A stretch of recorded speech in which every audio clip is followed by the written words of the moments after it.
All right, y'all. This week's guest is Anna Golden, and I feel like she's become my new best friend.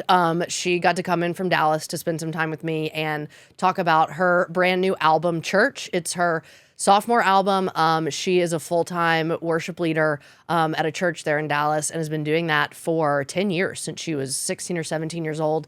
So she's been in the ins and outs of the best and the worst, the highs and the lows of church. So why I love this album and why I now am in love with her is because she's really honest about the things that the church did wrong, in the ways that it hurt her early in her career. And she talks about a lot about mental health and faith, and where sometimes the church doesn't do well to let those two spaces intersect, and the hard work she had to do emotionally, mentally, and spiritually to then come back with real forgiveness and resilience and love for the church that hurt her, because she didn't want to miss out on all the life-giving love that it can bring, even though it's a flawed entity, because we're flawed people. So she is as passionate as she is faithful, as she is hilarious. We had a great time. So this episode really is for anyone who A, loves amazing music, B, is resistant or worn down or skeptical, maybe feeling towards church for whatever reason, for whatever experiences, and honestly just for anyone who has been hurt and struggled to forgive another person, or maybe are struggling right now to move forward from a wounding because you're in pain or because you're feeling bitter. And that's the whole impetus for this album. And I know y'all are going to love Anna. She is just a ball of joy, truly. So enjoy this interview with Anna Golden. Our actual guest is Anna Golden. And I'm really excited to start with you how I always start, because you're an artist. And because it's Music City and I grew up here and I have very marginal musicianal skills, which is basically just I sing karaoke which on is occasion. amazing. I can't even say that much about myself. So I love to start by asking somebody if you had a walkout song playing behind you, like right now for your life, what would it be? And it's not arrogant to say one of your own songs, but you don't have to feel pressured to say one of your own songs. If I say one of my own songs, like a worship song, is that just like so crazy? I mean, we are promoting your album. Yeah, so, I'm like, so it'd probably take your moment. My latest single. I'm just kidding. I'm kidding. You know what? That's so funny. I feel like maybe By the Grace of God, that song, I don't know, or something funny. I honestly would probably go funny, like Can't Be Tamed. That is so what I want, let me tell you. Because we will talk all about your worship songs, but like your energy cannot be tamed. Thank you for that. I like to believe that too. I have had a pastor come on here and their walkout song was Jay-Z. So like, this is the vibe we're trying to create. Okay. People are onions. Like, don't put you in a box. Don't put me in a box, please. I love that. Okay, that's how we're gonna roll into this. Cannot be tamed. Anna, you are here from Dallas. Is that right? Today. So exciting to have you. And your album comes out tomorrow as we're recording. If you're listening, it's already out, so you should go get it immediately. Yes, it'll be out by that time. What's your feeling like today? Like, it's not your first album. Is it your second or your third? It's not. This is technically it's like my sophomore album with my label, and it is every emotion all at once. I was trying to explain it today. My co-producer, who his name is Bede, and I call him like my co-CEO because he's literally like does every single thing with me. And he was like, I'm so excited. And he's like, and I also want to hide in a hole for 3 weeks. Yeah, like, exactly. It's this feeling of, I want every single person in the entire world to hear it. And then I also like, don't want anybody to hear it because I'm so sacred to me. It's really exciting though. I was actually just listening to, the whole record on the way here, and I'm really proud of it. And I love it so much. And I'm like completely overwhelmed, and I could probably cry about it. And I'm not an emotional person, but with this record, I'm like cracking like an egg. Yeah. So, it's the best feeling and everything. We have like a party tomorrow night with just like friends. Heck yeah. And you should. And it's so exciting. Like, there were so many people that I love so dearly that were able to be a part of it. And it was recorded at my church. Yeah. So everything feels so personal. Yeah. And it's just really special. So every emotion you can possibly imagine is like going on inside my body right now. When you listen to it on the way over here, do you hear it differently now than when you recorded it? I don't know what the time frame's been. Oh, no, for sure. I feel like when you create any sort of art, at least this is my experience, you go through like every stage of grief. I see that. Like, literally, there's moments where it's like, I don't want to hear it. I can't even listen to it after we did the recording. I was like, these songs are horrible. I never want to hear any of this. It sucks. And then you guys turn a corner with it. You're like, wow, this is not bad. Yeah. You're like, well, I kind of love this. Yeah. I was in that little like postpartum period with it after the recording. And the Lord gave me this dream of me like having a baby, which thank God I'm not actually having a baby, but this is my little symbolism. my symbolism baby. And just like showed like the process of like me in the dream being like, why do I have this baby? And then like falling in love with it and then it growing up. And then I was like woke up and I was like, I'm gonna love this record again and like look back at it. And it's been the most, I don't know, beautiful experience. I can like listen. I was just crying on the way here and I'm like, I can't cry. I need to make sure that my makeup doesn't go away. But yeah, I mean, it's just so overwhelming. Like God was so kind to be able to give me these songs first. And I'm like, the idea that other people are going to be able to have them now, like in their phones or like in their churches is like mind blowing. Yeah, it's amazing. It's amazing how he uses what you probably needed for you at first to then go out into the world and give others what they need through your experience, which I want to talk all about how you actually got to this specific album and the message. But just for a background for people, tell them how you got here, how to your second album, traveling around, promoting it, singing all over the place at events. Yeah, I mean, it's been a wild life. I feel like I've lived like 10 different lives, which is so fun. And I'm only 27 and I feel like I'm 55, which is great. I mean, I can't wait to be 55 and feel like I'm probably 205. So I grew up in the entertainment industry. My whole family, I basically grew up in like the Partridge Family. So we're all very musical. Like we did family musicals growing up. Love like it. My dad was like four Joseph. people or just in your kitchen? No, literally like we would do entire productions, but my whole family, all 6 of us, would be the leads. That's complicated. Yeah, it's very complicated. Family dynamics. We're just little Broadway. Broadway family, really. That comes with everything it comes with. So I'm one of 4 kids, and we're all artists as well. So grew up in like the mainstream industry. I always loved church. Like both my parents were worship leaders, so all we knew was church. The reason why we were in mainstream industry was like, you know, be a light in a dark place. Totally. But doing that young is tough. I can imagine. Doing that young as a girl is tough too.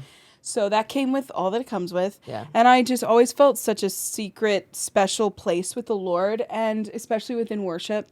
And I knew that that was like my safest place. So when I was 15, transitioned out of that. And then I never thought, at that time, worship wasn't an industry. Like it wasn't a thing. And I started working at my church, and I interned at a house of prayer before that. And then I've been in full-time ministry since then. I never thought I would release music. When I was 18, my best friend her dad was a worship leader and had a conference. I was like, please do one of your songs. I was like, no, I don't release worship music. That's not what I'm doing. I've just been so burnt out with industry stuff, you know? And he was like, no, I feel like you're supposed to. And doing that song at his conference, it was actually a conference of worship leaders, so it kind of got taken all over the United States. And amazing. People were doing it on their Sunday services, and it was like, you have to release this song. You know what I mean? So then with that, it was like, from there, I just made this like agreement with the Lord. I was like, Lord, I do not want this to look like what I know industry to look like. So if you want me to be on any stage, if you want me to release music, you're going to have to like show me and literally guide me. I'm a really hard worker, and I'm really faithful with what I'm given. But I was like, as far as like schmoozing and those kind, I'm like, it's just not in me anymore.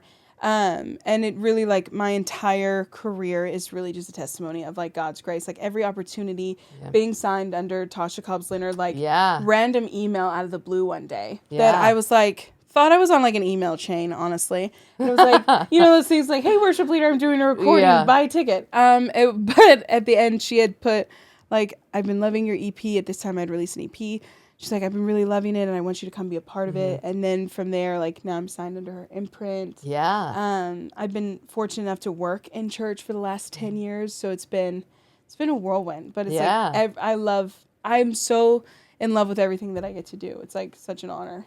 It's amazing how even if you're resistant, sort of, to what God has for you, he's like, okay, fine. I'm going to keep pestering you, and like, I'm going to put these too good to be truths, and eventually I'll get your attention. And You had a song that featured Carrie Job on it Yeah, too. yeah, yeah. Like that's awesome. So crazy. For someone who did not want to be tell in the public. 12-year-old me that I'm doing that. I Right? would just die. No, Carrie's like the absolute best. She's like an actual angel. Every time I talk to Carrie, I'm like, "Am I saved?"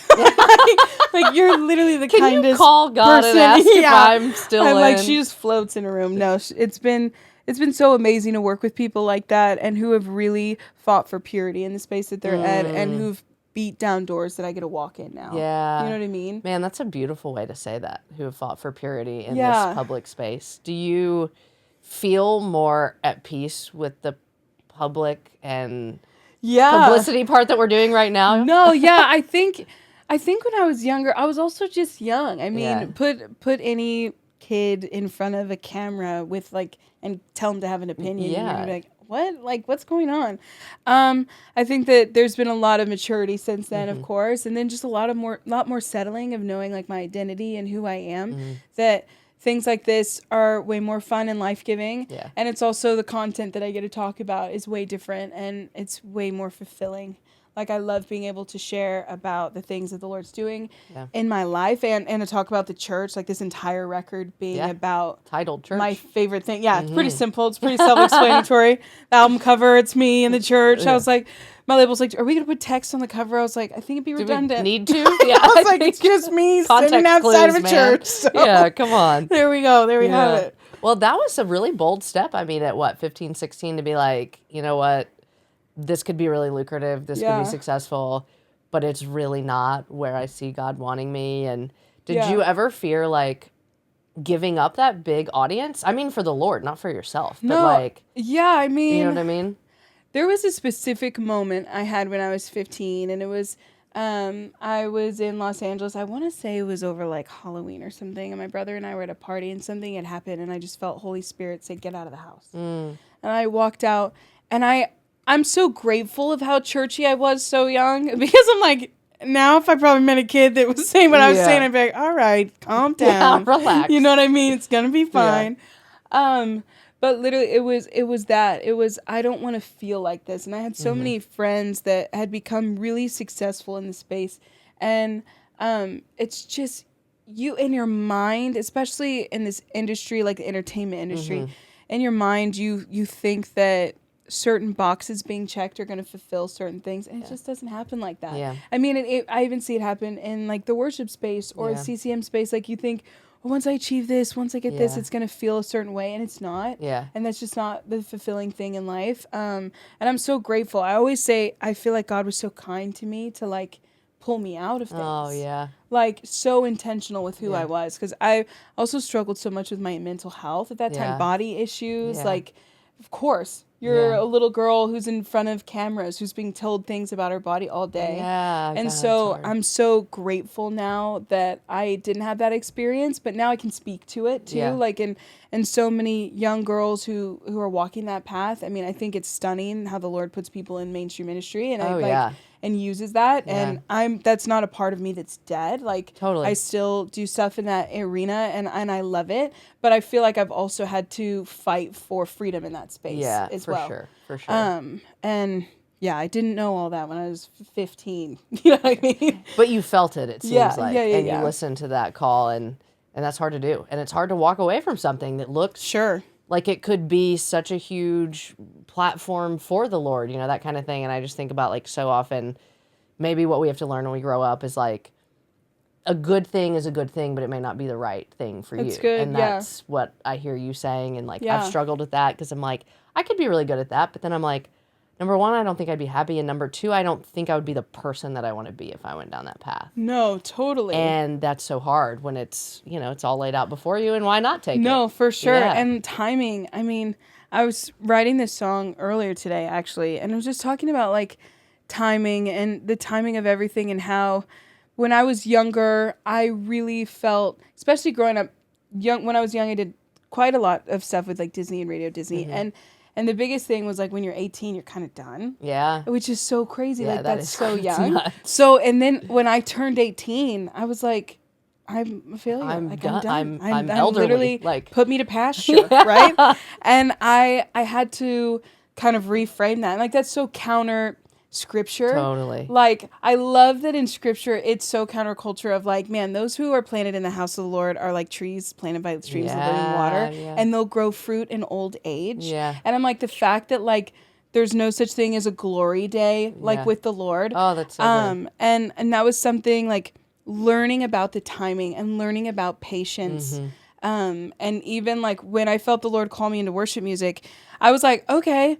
And in my mind's eye, I was like, okay, like tour bus is going to pull up and now I'm going to be back and it's going to look like how it looked in that arena, in this arena. It's like, no. Nope. But it was Sure really does not. God's grace to not give me a platform. Before you're ready. Yeah. Dude, I get that. Like, it's not this like, oh man, I'm just in the field and it's a waste of time. I'm like, no, man, God cares way more about you than what you can do. Yeah. Which is not what we experience a lot on earth. So it's like, no, he wanted to protect me. Yeah. So I feel like every closed door, every like winding road, like I'm so grateful for now. Yeah, that's so good because you could have had this album at 19, 20 years old, but could you have been the right you to carry the message? You know what I mean? Yeah. Yeah, that's wild. So when you left, you went into the church. Are you leading worship immediately or? Yeah, I mean, during that time, I'd never really stopped, but life looked kind of like split in between. So I grew up in St. Louis, and then all industry stuff was in Los Angeles, of course. So part-time, like in Burbank, California. And then from there, I remember my brother and I were going to move to LA. We did not. And he ended up moving a couple months later. My brother's incredible artist, like super successful, lives in Los Angeles. He's my best friend. And I stayed in St. Louis. And then when I was 16, I was offered a job at my church. And they were like, well, you're like 16, so we'll call like an internship and we're going to pay you. Yeah. And you're like, and then I'm like, do you guys have internships? Like, no, we're still going to see how this goes. And then 6 months later, I became like full-time staff. And that I started like working full-time in church since then. And it's just been wild. Yeah. You are very open about having some tough experiences during those first years being full-time in a church. And I think, you know, it's so unfortunate how common we're figuring out that is. And I think that's only been recent. So when that happened, what sort of happened from there? Like, did you pull away from the church? Did you feel any like distance from God in that? Or how do you navigate that at a young age? Man, I mean, it looked different in a lot of different seasons. Like being in full-time ministry over 10 years, it took a lot of different faces. I think for me, my first like hurdle with it was a little bit of like unbelief of like, I had this idea of what I knew scripture said about the church. And there's just like, what? Like this doesn't devastation. match. Like you're doing what? Like what's going on? And that was a bit of like how naive I was in it. And I think that maybe at first that looked like judgment because I was like, how could you? I would never. You know, like me at 15, I would never. It's like, you've never had the option. Exactly. It's like, you've never had the opportunity. We would never at 15, but 25, call me back. Let's see. Yeah, we'll see how it works then. So I think there was just a lot of different like benchmarks and check marks of like, okay, having to deal with what this looks like and what this looks like. And when I was 17, I was put over an entire worship team at a multi-site church. Oh my gosh. So it was a lot of responsibility. And I would say now that I feel like there's probably people sitting on therapist's couch talking about me. You know what I mean? Like, this 17-year-old came in and told us this. And it's like, what was I doing, right? And it took a lot of different forms. And I do believe that the Lord was trying so hard to show me the difference of him and his people. Right. And what it looks like when someone's just being human in the context of church. Because I know we say the term a lot, like hurt people, but it's like people hurt people. That's humanity. Yeah. Like we're flawed individuals. No matter what, when you get people involved, it's going to be messed up. And there's going to be things that go haywire. And I think that in the church, when we experience that, it's so much more violating because we expect that to be the safest place. But the reality is we are people. And it was learning how to forgive, learning how to work with imperfect people because I'm imperfect. And then I think that judgment side too was realizing I wouldn't want the justice that I'm claiming to need for other people for myself. So you know what I mean? Of like, oh man, like, Lord, I need justice in this area. And it's like, what about all the people that wanted justice from you? Like, aren't you glad that I'm not like you're Barabbas. Yeah, yeah. You know what I mean? Wow, such a wise perspective at a So young it age. took a long time to get there, and counseling and all the beautiful things. Yeah, of course. But yeah, I mean, experience. I was able to be a part of a lot of incredible ministries that did incredible things, Yeah. and with that comes a lot of, not a big warfare person, but that's the reality of what Yeah. what we do in the territory that we conquer. But yeah, in 2020, I transitioned off a ministry, and that was probably the point where I was like, oh man, I'm holding on to a lot of. The Lord showed me this picture of just kind of holding broken glass, and I was clenching it.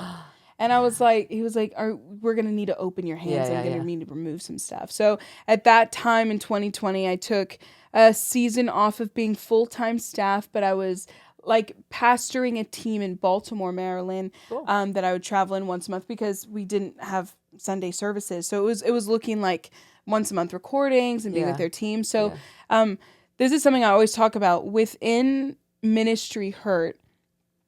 I always tell people to stay in church. I'm like, stay in church. It doesn't mean you necessarily have to serve or serve in a different area. Yeah. Because sometimes when you take a step back in the way that we do, it's almost like object permanence, which is something, you learn as a baby. I'm horrible with it even now. But and it's like, hey, here's this yellow rubber duck, but then I'm going to take it away. And you remember what it looks like, and it's like, oh, I can't describe it all the way. And I think sometimes when we let a certain amount of space happen, when we have a fence, monsters start to build where there weren't. Right. Yes. Especially like when it's something how we're serving ourselves and we take out serving someone else, it just creates this even worse tension.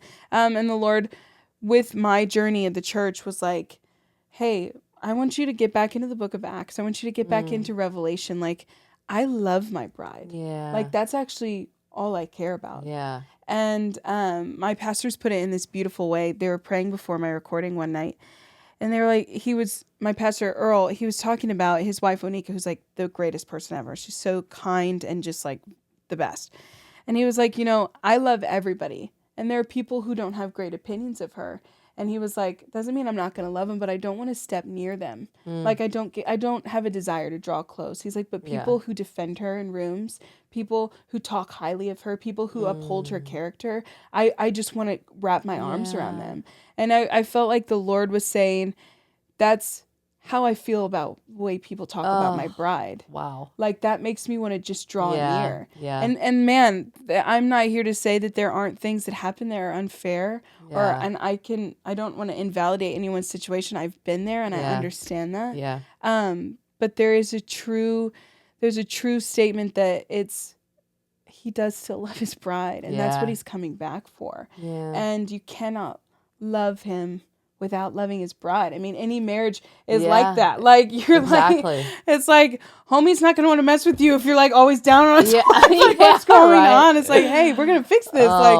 Figure it out. So I feel so honored that the Lord trusted me with this project. Hard space. It's a hard space. It's difficult for sure. And a little counter to what we're talking about. Yeah. If you're sitting with me, for instance, and I've had an experience like that, a hurtful experience. Yeah. Or just have never really been wrapped into the fold of a loving church.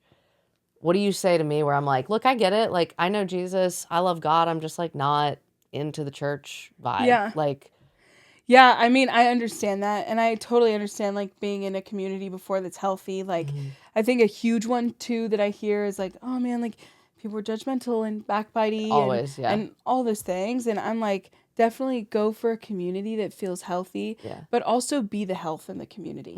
I think there's something to be said about loving in the gaps where it was missed for you. And there's something so powerful about that. I think of Joseph when I think of that, of him being the change in his family even after they betrayed him, and how that brought healing to his entire family.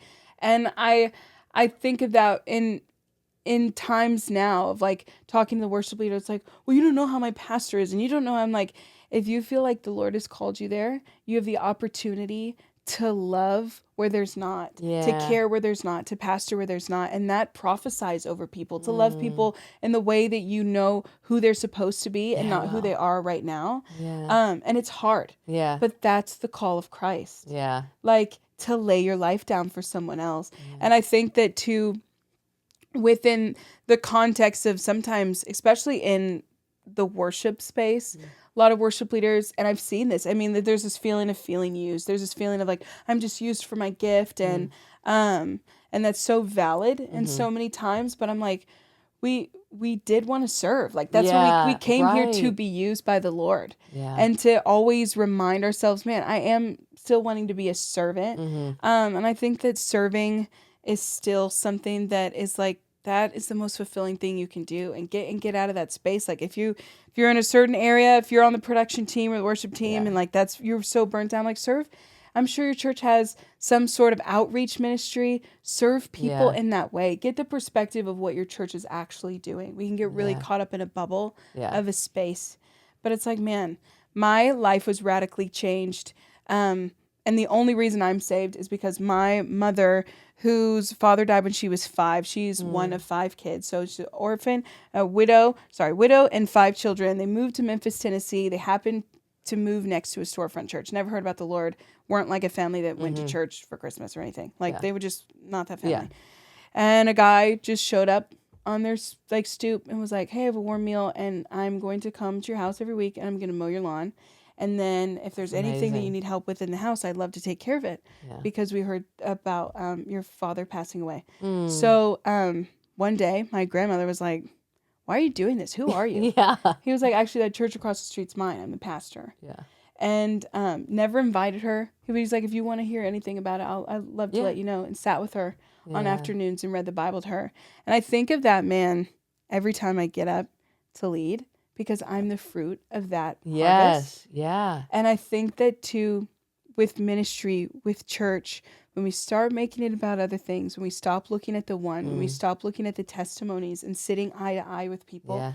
And it's like that Matthew 25 of like, I was hungry, you gave me something to eat. I was in prison and you came and visited me. That's the call of God. That's the church. That's who we're supposed to be. And just like, man, anyone who's experiencing that kind of hurt in ministry, I'm like, go help somebody else and realize what we're doing anymore. Like offense will always come. People are always going to be people, and it's going to be horrible sometimes. But I'm like, man, there are families that are reunited because of the church. There are marriages that are restored.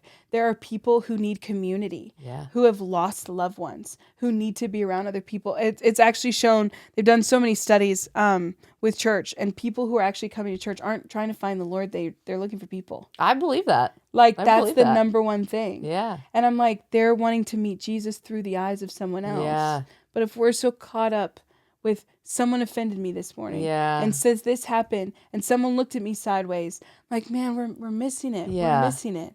Like, there's so many people that we need to love and care for, and the church is such a beautiful way to open the doors. And it's just kind of like a little bit of a course correction. Sorry, that was just a rant. But no, bring it on. That's what I'm here for. That's the name of the album. It's church. You're pumping us up for the church. Can you give a little hype speech to somebody who is single or an individual in a new place trying to be in a church? Because it's hard. You know? That was one of the hardest things for me when my husband passed away, was being there by myself. And I was already even a member there, but it's just like, I can't imagine even walking into a new church, not knowing anyone. Like, where do you even begin? What do you do? You know, what do you do? No, I always tell people, even when they walk through the doors of our church, I'm like, serve somewhere. And I'm like, not serve to help the team to fill or the grow. roster. I'm like, you're going to be with people who like to do something that you do. And it's going to put you in a community, like getting in like a connect group. I'm like, those things seem so basic, but they're actually like so life-giving. I have a connect group. It's every other Saturday. It's a basketball connect group. It's co-ed. It's great. That's amazing. It's like my life joy. You play basketball. Yeah, I'm trying to. Heck yeah. Okay. I'm going for my co-host is a basketball coach. Okay. So he helps, does little workshops with me. I stay late. But like extra to practice. me, and I think that it can be scary. Like, it's overwhelming. It is scary, yeah. But it's really, you're gonna get out of it what you put into it, and go serve somewhere. Like, find an area of the church you're like, okay, like if you're young, go into like youth ministry and be around people who are gonna, I do believe inherently as people we're good. I do believe that. And are you going to run into things in church like gossip and all? Sure. You're going to run into that if you go to Walmart. Yeah, exactly. Like, that's the reality of what it's like.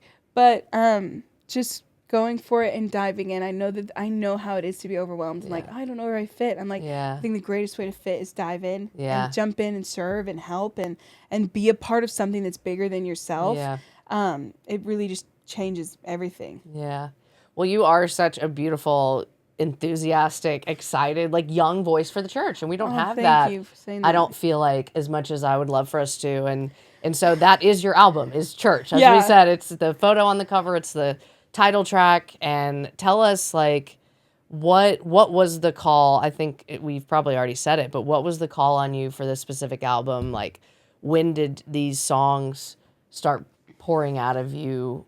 What was the big catalyst? Was it kind of the heartbreak and then having to heal and come back to the church? Yeah, it was really in that moment, going to counseling, taking that step back, and just the Lord is so gracious and kind. Like, the character of God could just make me sob. Of him being like, I love in Psalm 139 how it says he's everywhere with us, like even if we make our bed in hell, like he's standing there. And I just see God and all of his glory, like being in every horrible room I've ever been in or any of those situations and standing there and not in a way of letting it happen, but with his hand out and being like, whenever you're ready to leave, I'll walk you out of this.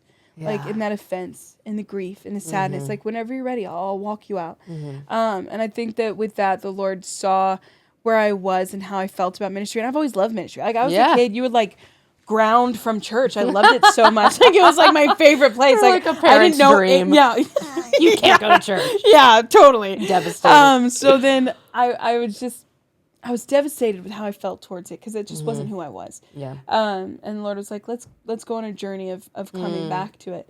And it started with a song called The Church I Grew Up In, which will be on the deluxe version of this album. So soon I'll have my own version of it. But Tasha Cobbs Leonard has released a version of it as well. Awesome. And it's basically just an ode to that, my church that I grew up in, the church that I saw the hand of God moving for the first time and really just got to learn what it looked like to be in ministry. And I think that when you're unhealthy, you remember things differently. And when you're healthy, you remember things differently. Absolutely. So I got to look back with a different grace and doe eyes towards my childhood and be like, man, youth group saved my life. Yeah.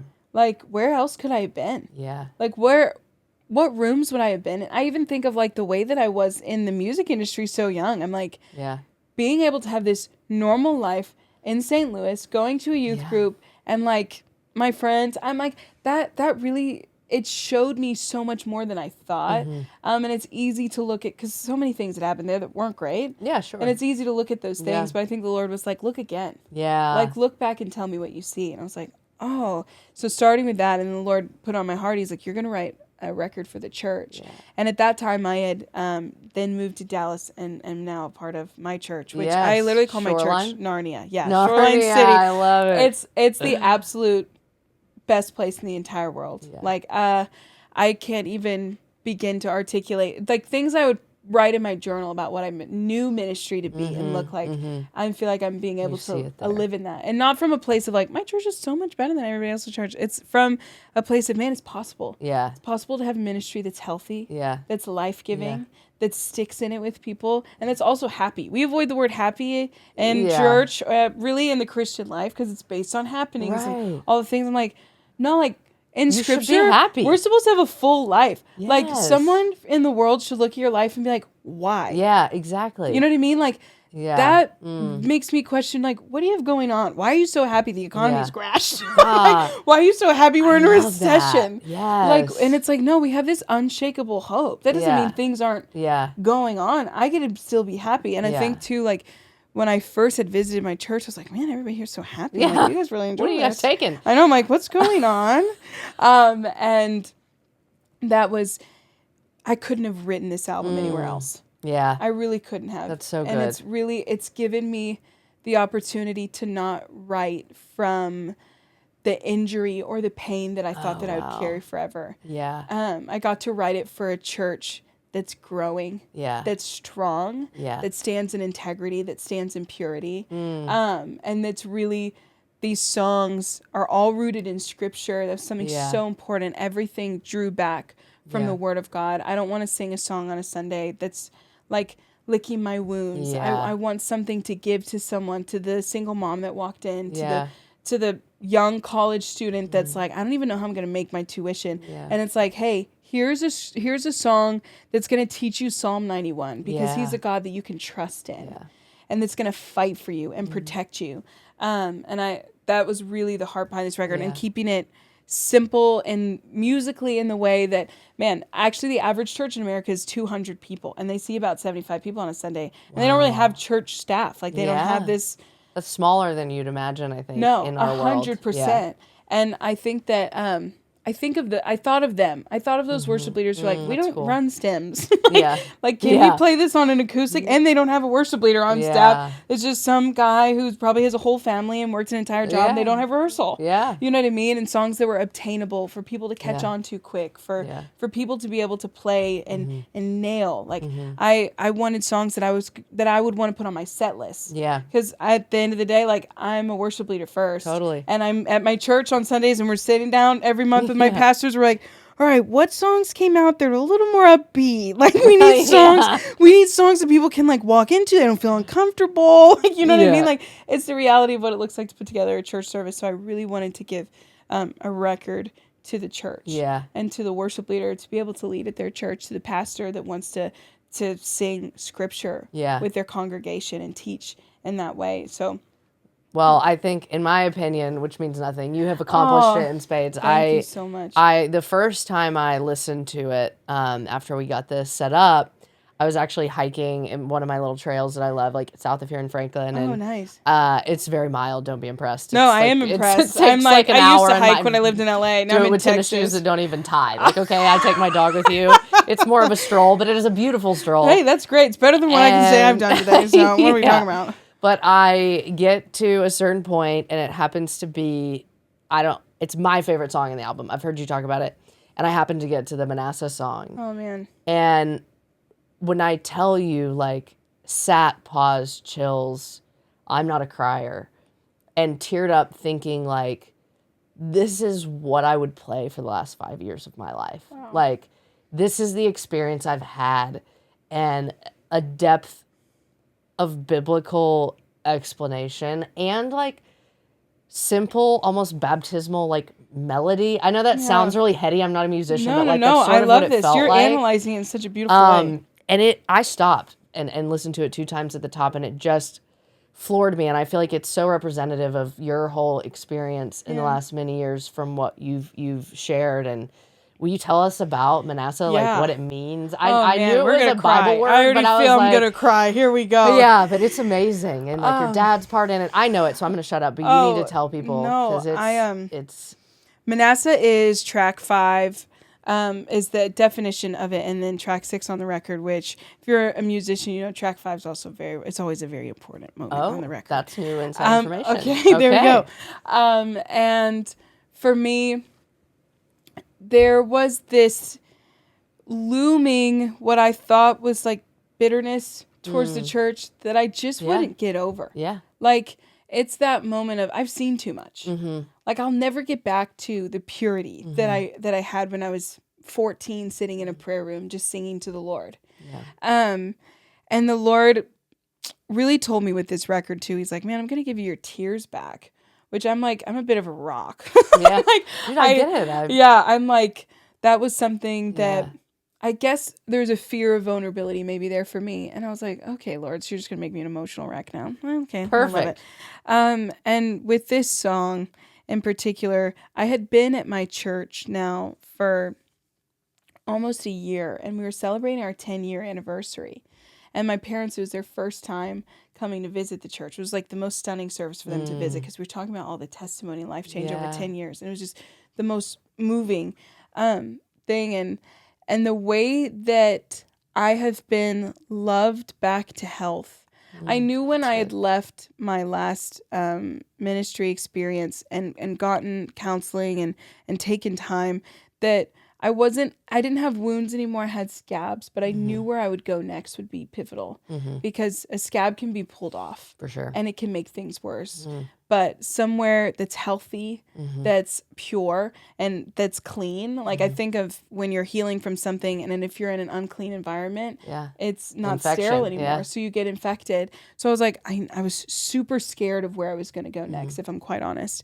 And then one day I get this call from the pastors that I was working with in Baltimore, and they were like, there's a church in Dallas that we just see you at, and we just want you to go visit, and like no strings attached. I had already started making plans of where I was going to go next, and I was like, all right, there's like a detour. It's like to stop there, like, and I sat down with them, and it was so different. They wanted to know about me.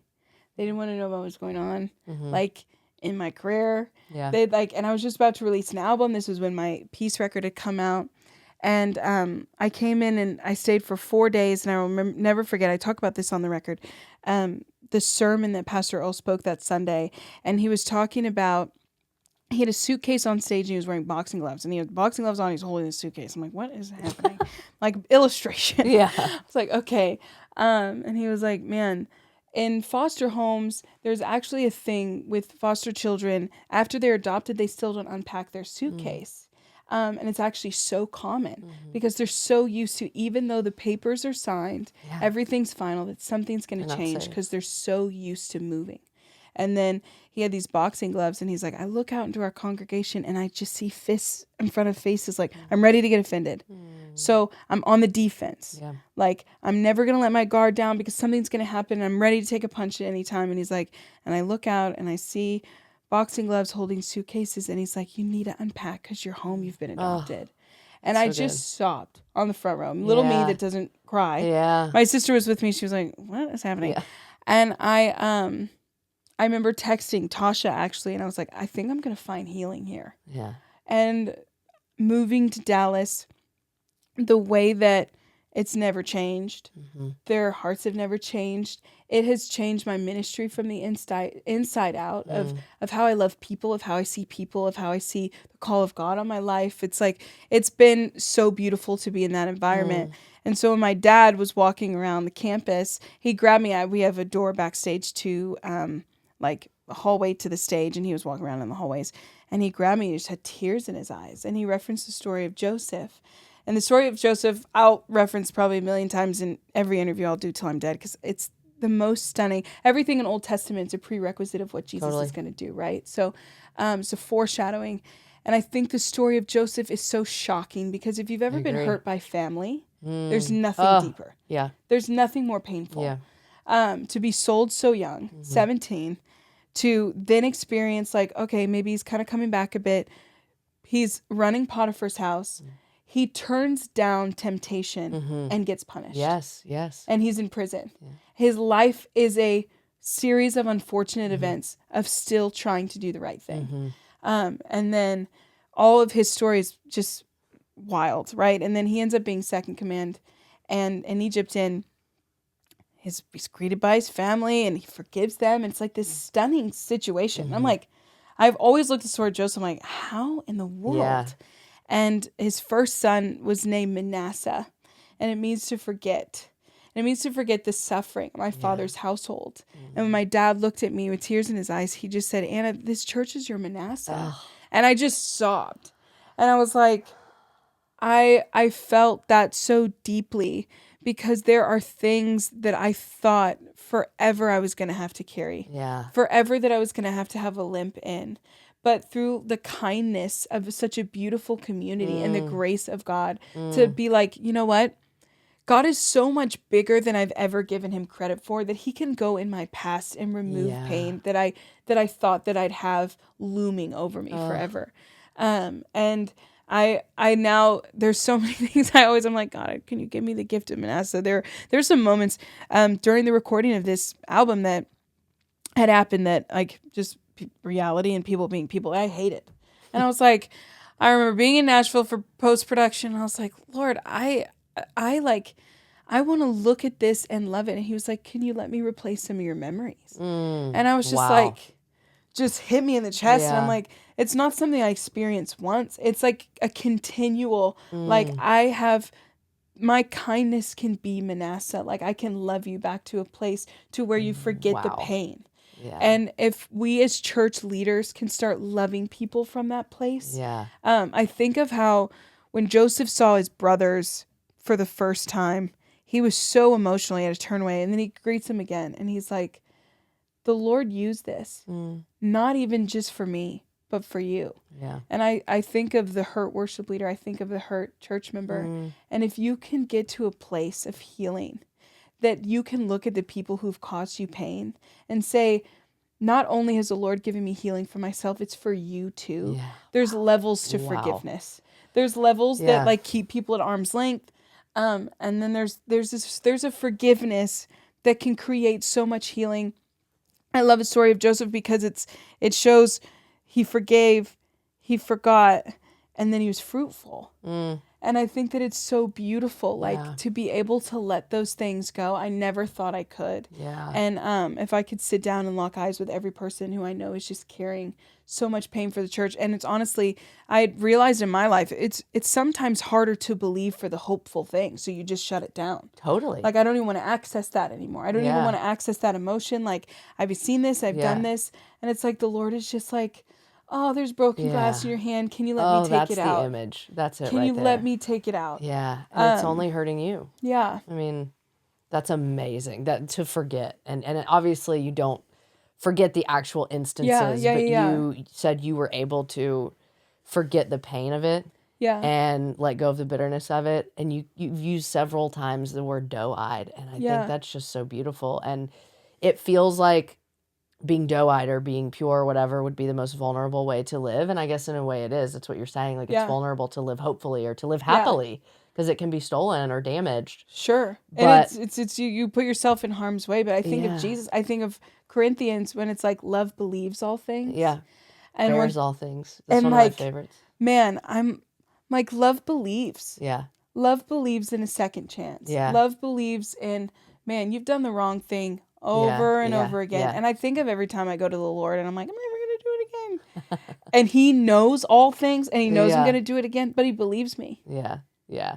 He's like, yeah, I don't believe you're going to never do it again. And he knows I'm going to do it again. And like he sits in front of Peter. He's like, you're going to deny me. Yeah. He's like, I would never. He's like, okay, watch. All right. Yeah, sure. And then he loves him. And he tells him he loves him as many times as he denied him. To rewrite that story in his life. And I just think it's so stunning. Well, it's the whole thing. Like, just the story and your courage and resilience. And I think, like you said, I love that. I love that verse. Love bears all things, believes all things, endures all things. Yeah. There's one more. I don't remember. But the believing part, at least, has been true for me. And I feel like we could go on and on and on. Yeah. But somehow I feel like in that harm and that brokenness, in the fear to re-enter a place that did hurt you. Yeah. That could hurt you again. Yeah. The smart thing is to keep the wall up, right? And not fully live in that hope. But it's like, that is the point, is that when you believe, that action of believing, even when your heart doesn't want to, I believe God rewards. And then that's where he starts to erase and allow you the courage to keep hoping. And that's part of what helps you heal, right? Is you claim redemption, you live in redemption before you see the thing fully redeemed. At least that's been my experience. And I feel that in your album. I don't know if that was... Thank you. I don't know if those would be your words, but that was the impression I got as a listener. Man, that means the world. I am so grateful. It's awesome, dude. I love it. It's beautiful and it's powerful. And part of what I just have enjoyed about you is what you said before, like, the show's all about joy, like living joy, chasing joy. And I think you're right. Like, the church has kept us from using the word happy because it doesn't feel as like holy as joy, maybe. But like, man, Jesus wants us to be happy. Like, he wants us to be around happy people and to enjoy the things that we're doing. I don't know like, where we've gotten why are we this, so like, serious? I'm like the cause of Christ. Serious? I'm literally like, Jesus was so... reading the stories about Jesus, I'm like, he was vivacious. Yeah. Like, he came in a room and captured everybody's attention. He was kind. Yeah. He was funny without ever being mean. Yeah. It was just this beautiful, like, example of what our lives should look like. And something else, like, even to speak to what you're saying, he constantly put himself in harm's way. Mm-hmm. Like, he constantly, I think of when like Hosanna, like when they're like all putting down palm branches and be Yeah. like Hosanna, and then 7 days later Yeah. they're crucifying him. Yeah. And it's like he And he rides right in. he was aware. Yeah. He was aware of that. And just like patient with people and patient with what it looks like. And if we're supposed to live lives like Jesus and do even greater works, like scripture says, like we're just going to have to choose to have a strong muscle of forgiveness. And it gets stronger. It is a muscle. It gets stronger. Yeah. The more you feed it, the more you work it out to live a life that's unoffended is so much easier. Freer. It's so much like like to not need justice and everything. The Lord, I'm such a justice driven person. I always want to fight for the little guy. Yep. I'm more than even for myself. I'm like, I'm just gonna, I have very strong convictions and beliefs. And the Lord was like, you're not even letting me be your defender. Oh, wow. Yeah. And I was like, huh. Put down the gloves. Yeah. Put down the glass. Like you get to be the bride. Yeah. Oh, wow. You get to be soft. That's so beautiful. Like you get to be Martha. You get to sit down. Yeah. I mean, Mary, you get to sit down at his feet and you get to be there and receive. Yeah. And recline. Man. It's beautiful. That's so good. And that is what the church can do for people. And you've said love you back to life. It can love you back to life. And I feel like you extend that invitation in this record. Yeah. And so I hope people, especially people, young people like us who, whether they've been hurt or whether they just don't see the life that can come from being a part of a church. Like we have a very independent culture in every regard. Yeah. And just have this be an opportunity to try it again, go back again, try it again, be loved again. That. Church comes out tomorrow. Yes. I'm so thrilled for you. It's amazing. Thank you so much. You deserve it. You've been such a willing vessel and servant. And honestly, have just been a blast to be around for just like an hour. Gosh, I'm psyched for you and what's ahead and just everything. And besides your new album, Anna Golden, what's bringing you joy right now? That's where we always wrap. Man, so many things. I feel so overwhelmed that I get to be here in Nashville with all my friends. Nashville rocks. And like, Bias. you're from here, which is like kind of rare now these days. Yeah. I'm so overjoyed with like the people that I have in my life that to have pastors that, man, last night things happened during release week and all the things, and like 11 p.m. sending me voice memos back. We're praying for you. We're in this with you. So and friends that have just stuck in it with me. I'm so grateful. Like I really am. It's bringing me so much joy. I have a little cat named Carl. He couldn't come with me this time, but he's my little ball of sunshine. Even though he can be a little bit of a brat sometimes, but those things bring me so much joy, and I'm. You got to have the people around you to celebrate. Yeah. All the hard work. It's been so special. It's so special. Well, congratulations. I'm so glad I got some time with you. Y'all go listen to church, share it, post it, go hike to it, whether it's a serious hike or a stroll down the block, or a basketball lesson. Yeah, whatever. Listen. It will fire you up. And Anna, we love your heart. Good luck, sister. Thank you so much. Thank you. Yeah.